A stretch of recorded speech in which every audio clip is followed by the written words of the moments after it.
Are you ready for a pixie book? Come on and listen in! With stories full of wonder, it's time now to begin.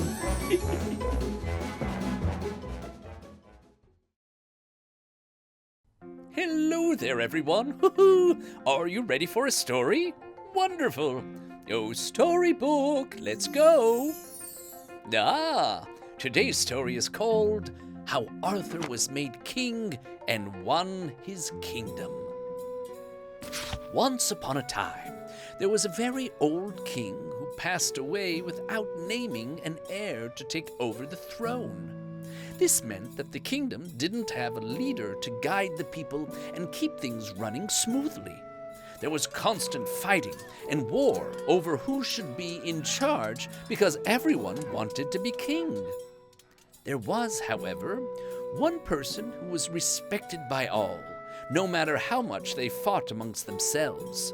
Merlin, the wise wizard, was older than anyone could remember, with a white beard down to his knees and eyes that shone mysteriously. People had been complaining to him that a king must be chosen and peace restored. One morning, something strange appeared in the town square. It was a great big stone with the sword stuck in it. The bejeweled hilt of the sword shimmered in the sun. Most of the blade was deep in the stone, but what could be seen of it had these words etched on it: "Whoever pulleth this sword out of this stone is the rightful king." The news spread quickly around the kingdom. "Finally," the people said, "we will have a king and all this fighting can stop." Many people believed themselves to be worthy of ruling the kingdom and wanted to try pulling the sword from the stone. First, a hulking knight in shining armor strutted into the town square. His arm muscles were as big as tree trunks. "This will be easy," he said, and pulled on the sword. It didn't move. Embarrassed, he tried again with both hands, yanking until sweat dripped from his face, but still the sword didn't budge. A lady pushed him away, saying, "Oh, let me try." She grabbed the sword, but it didn't budge. Frustrated, she pulled harder and harder until her hand slipped and she fell backwards right onto her behind. Ouch! And so it went. Person after person tried to draw the sword from the stone, and not even one of them came close to succeeding.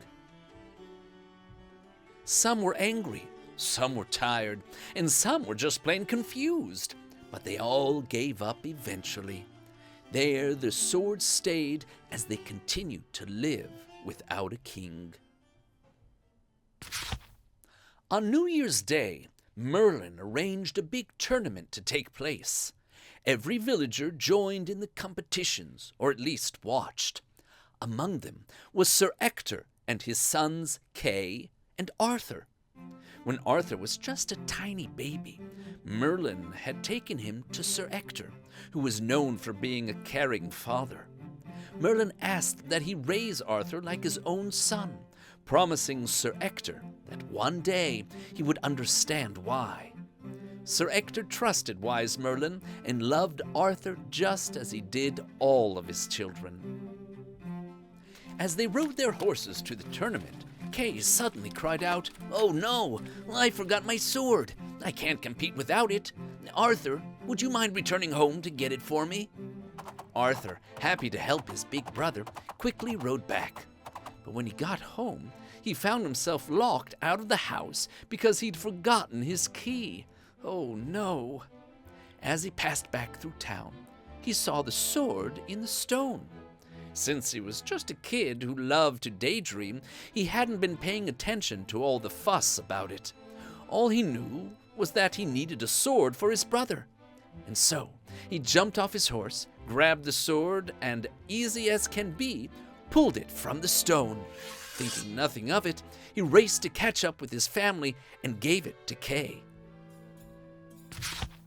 Kay and Sir Ector could hardly speak when they saw little Arthur with the bejeweled sword. "Where did you get this?"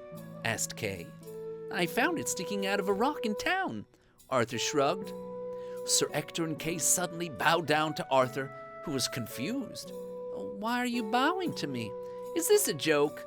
He asked. They told Arthur the news about the sword and what it meant. You're the new king, Sir Ector said. Let's tell Merlin at once. Forgetting about the tournament, they rushed to find the wizard in his library. Merlin, young Arthur is our new king, they cried. Strangely, Merlin was not surprised. He just smiled and stroked his long beard. But this can't be true, Arthur said. I'm too young to be a king. Surely among all the people living in the kingdom, there's someone better suited than I. Arthur, it's time you knew, Merlin answered. You are actually the son of the old king. When you were a baby, I sent you to Sir Ector so that no one would know you were heir to the throne and try to harm you. But now you're 16 and ready to take your rightful place as king. Arthur was dumbfounded. But Ector is my father, he said, and Kay is my big brother. Sir Ector said, You will always be my son, and Kay will always be your brother. That will never change. But what Merlin says is true. You are related to the late king. The sword in the stone proves it. When the announcement was made that this ordinary boy was to be king, there was a gigantic uproar. We don't believe this young boy is meant to be king. It's just a trick, they cried. We demand proof. Ah, as you wish, Merlin said. Arthur put the sword back into the stone and then pulled it out again easily. However, the people were not convinced and wanted to try again themselves. The same people as last time came forward. Sweating and grunting, they pulled at the sword, but it stuck fast in the stone. When they fell down exhausted, Merlin declared, Now you can see that Arthur is the rightful king. Arthur approached the stone and again easily removed the sword. A cheer broke out among the crowd. All hail King Arthur! All hail King Arthur! However, there were those who didn't think this could be so. He isn't a mighty fighter like I am, one said. Look how little he is. Oh, he isn't as clever as me, said another. He's too young to be a fair ruler. He certainly doesn't look royal, said another. He can't rule the kingdom wearing those rags. Soon the people of the kingdom split into two camps. One felt Arthur should not be king. The other supported Arthur. The battle that erupted between them would go down in history. Using swords, shields, horses, and any weapons they could find, the revolting army launched a vicious attack against Arthur and his supporters. However, Arthur was clever and fair and knew how to outsmart them.